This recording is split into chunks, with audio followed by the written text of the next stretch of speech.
To enable or disable the Adapt Sound feature on Samsung Galaxy S25 Ultra, we need to go to Settings. In Settings, find and go to Sounds and Vibration.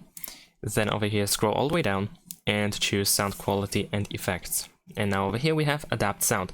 We can simply turn it on or off over here by tapping on this switcher, but you can also tap on the option itself in order to find additional options to choose from.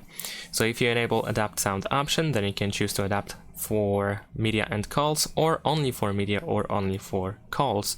You can also choose to boost high frequencies if you are under 30 years old.